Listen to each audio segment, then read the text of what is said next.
Oh, here we go. I must say, I have never been more nervous to do a podcast or to voice an opinion as I have right now.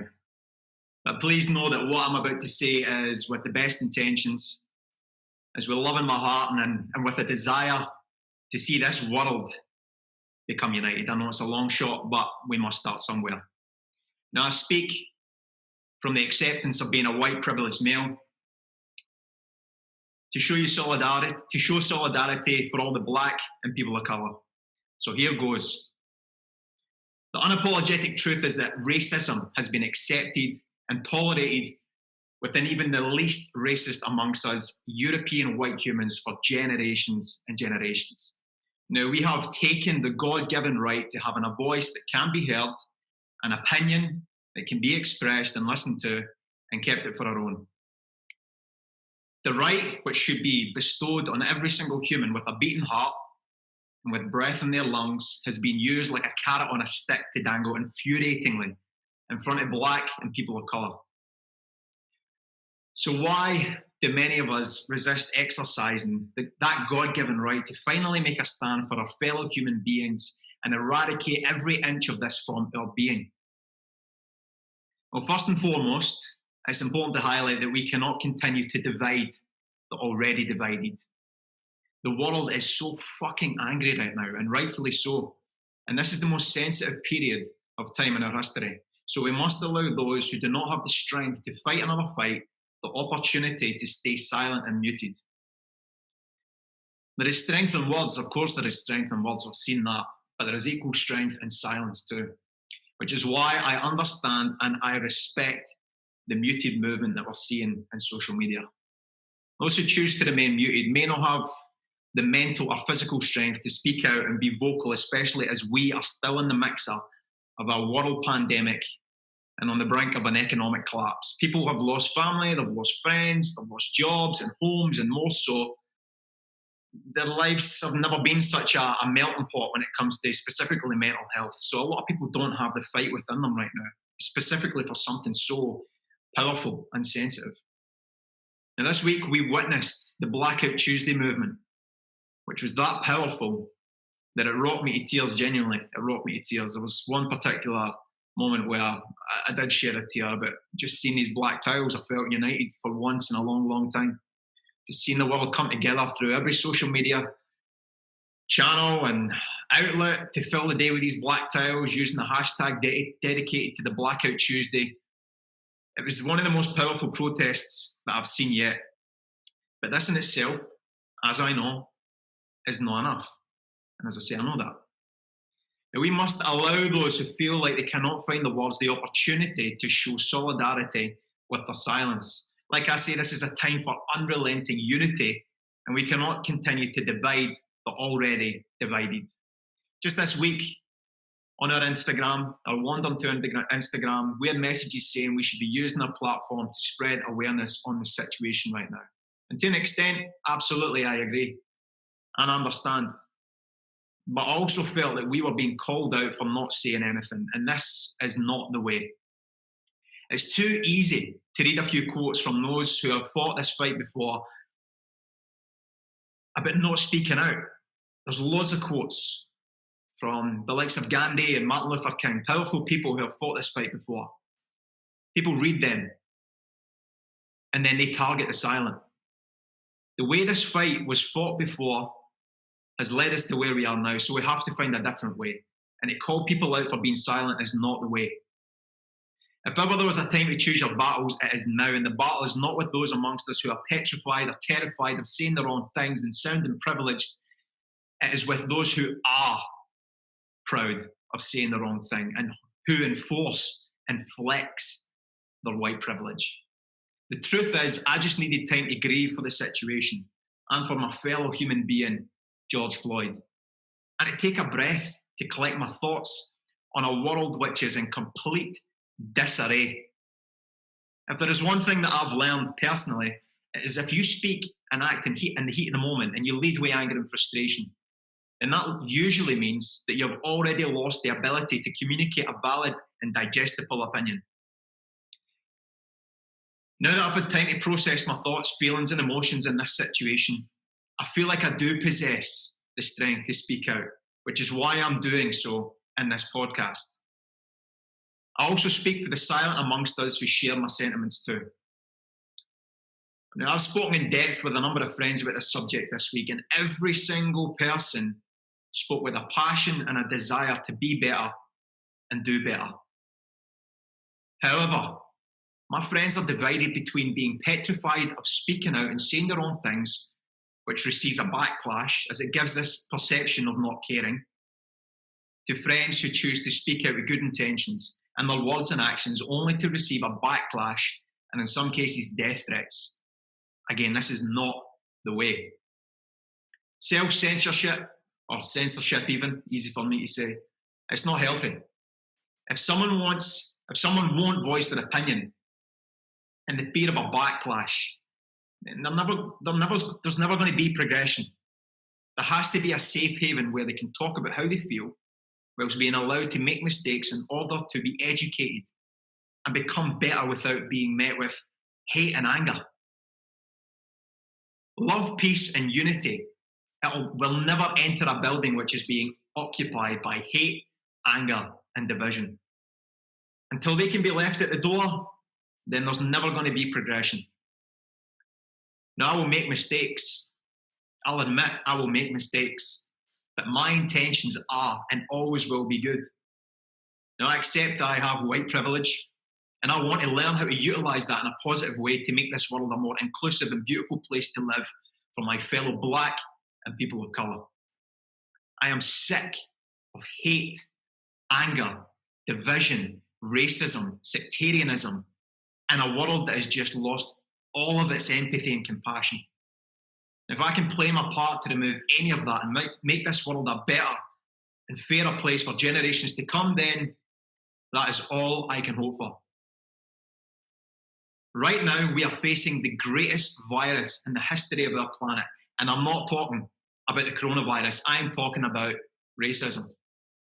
Any virus that enters our body can be destroyed by our immune system and the antibodies that it creates. And racism is no different. This has to be cured from the absolute core of your being. And like the current pandemic, it has to be done collectively by the entire world. We must socially distance ourselves from ignorance, and we must flatten the curve of discrimination. We all spoke of self-improvement throughout the stay-at-home movement. Yes, this may be to have learned new skills or try your hand at a new hobby, but the ultimate self-improvement should be, how can I be a better human being? How can I be a better friend, neighbour, member of my community, or even a stranger on the street? We really must that trick people. But it's not too late. It's never too late. Now, I cannot apologise to Black and people of colour for what has come before me, but I can stand shoulder to shoulder with them to build a better present and future. And that is what I will do. First of all, we have to accept that being non-racist is not enough anymore. We have to be actively anti-racist. We have to call it out whenever we hear or see it happen in every single situation, whether it's a joke or meant to be perceived as a joke. It has to be called out. It can no longer be tolerated. We also have to accept that we are all conditioned to be racist, even if it lies in the deepest part of your subconscious. If you don't believe this, then ask yourself the following question. Would you trade places with a Black person or a person of colour tomorrow? For all the white people amongst us, my guess is that the vast majority of us would say no. Once you start to ask yourself why that is, then you can start to unlearn your learned thoughts, feelings, and emotions when it comes to Black and people of colour. There may be a feeling that we are too far gone, too far down the line. Racism is too deep-rooted, and that individually and collectively we don't harness enough power to make any form of change. So it's better just to accept it and continue our daily lives. The most common way to give up our power is to think that we don't have any. Individually and collectively, we have the unstoppable power and force to be the generation to bring systematic change and finally put an end to this shit. I can never even attempt to understand what it's like to be Black or a person of colour. But there are things that I can do to better myself. And the best way to do this is through education. And people say we are not born racist. It is something that we are taught. I actually disagree with this. Yes, we are taught and conditioned every single day from the moment of developing child brains begin to absorb words and actions like a sponge. However, I believe racism is also deeply rooted, ingrained into our DNA. And the first thing we have to do is accept that it is in us, all from day one.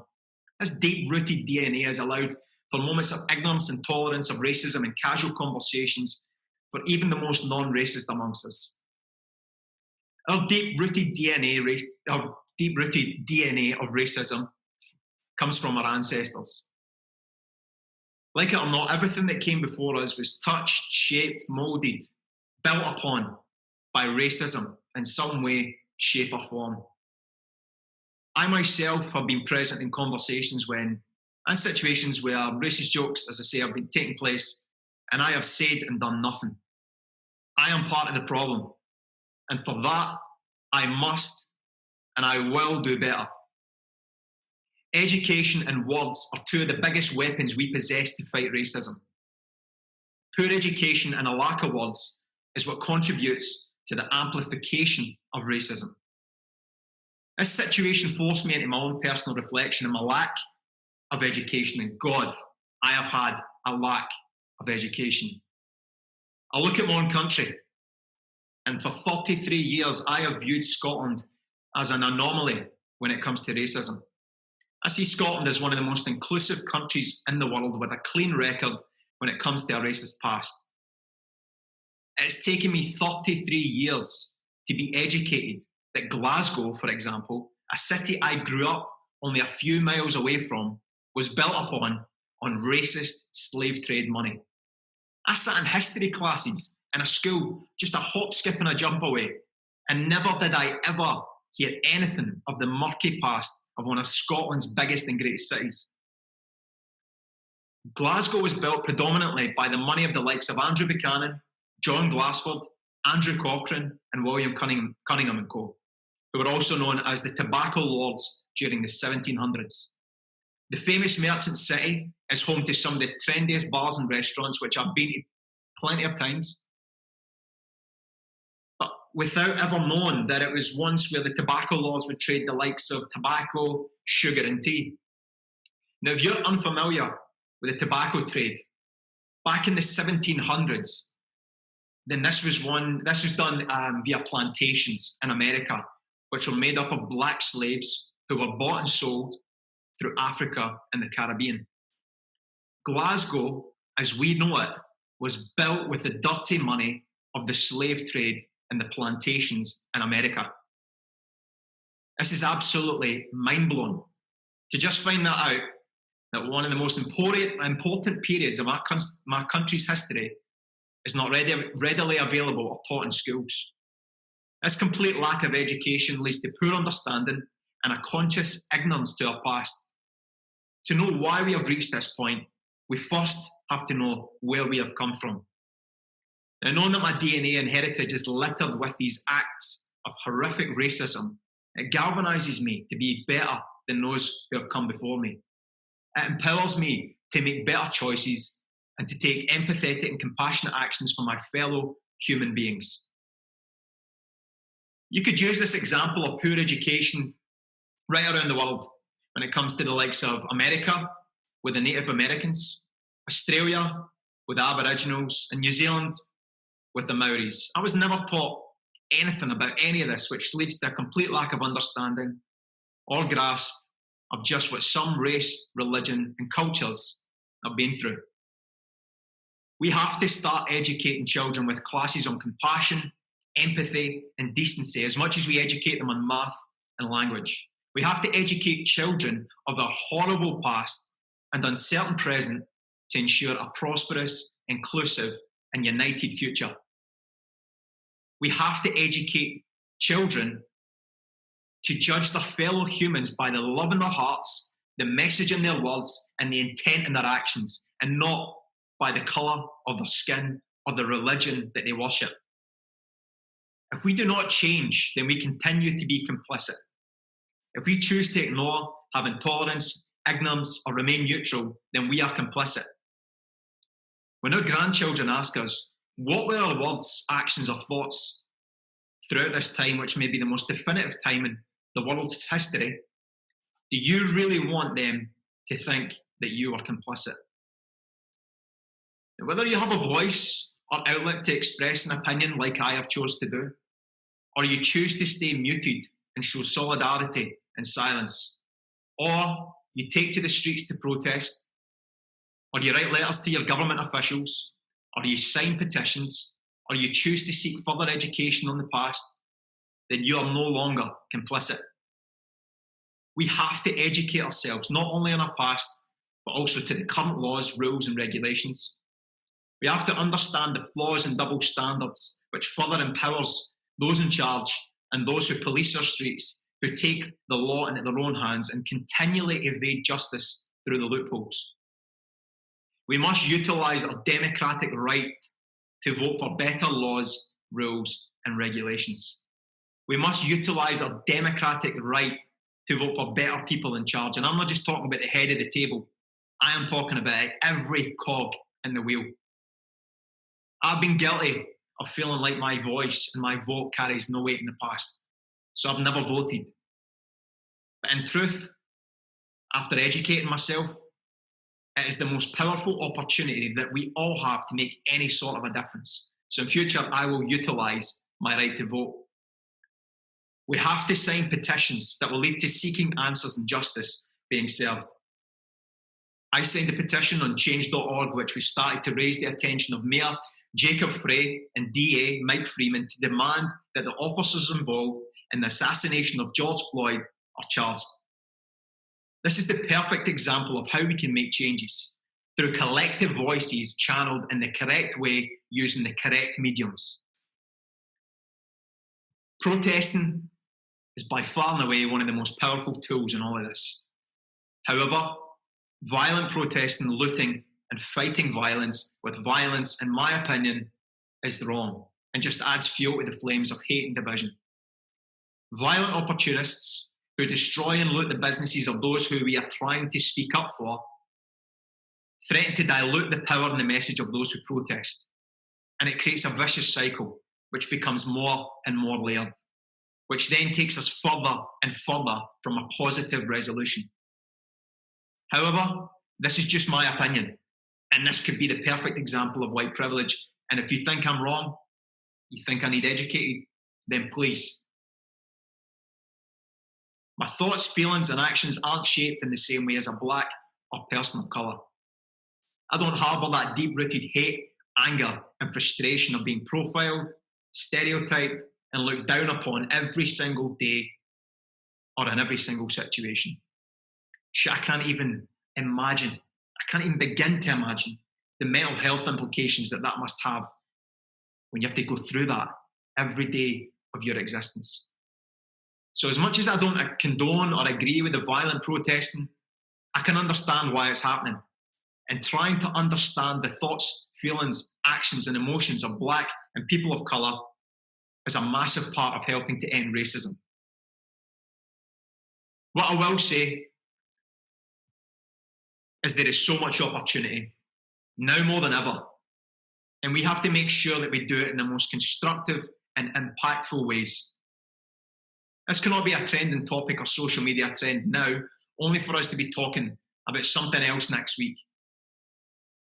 We cannot allow this opportunity to pass and for this energy and momentum to be wasted. The physical and mental pain of those suffering on the front line of the protests, it can't be for nothing.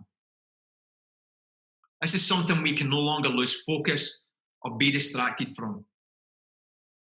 Collectively, we have the chance to create a better present and a peacefully united future which the entire world craves now more than ever. I will never know how it feels to be black or a person of colour.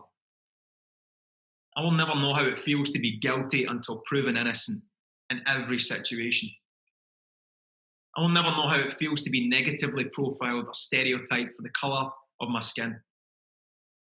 I will never know how it feels to feel that helpless, angry, and frustrated that it takes over my entire soul and being because of the way that society judges me without knowing me. But I will do everything that I can to be better, to do better, and to help play my part to create a future that's inclusive for all my fellow Black and people of colour human beings. We must all do better. We must all be better. Black lives matter, and you better believe that I have your back. Rest in peace, George Floyd in America, Mark Duggan in England, Sheko Bayo in Scotland, David Dungay in Australia, Adama Traore in France, and to all other Black and people of colour who have unlawfully lost their lives to the hands of those who are employed to serve and protect us. Together, we will breathe for you.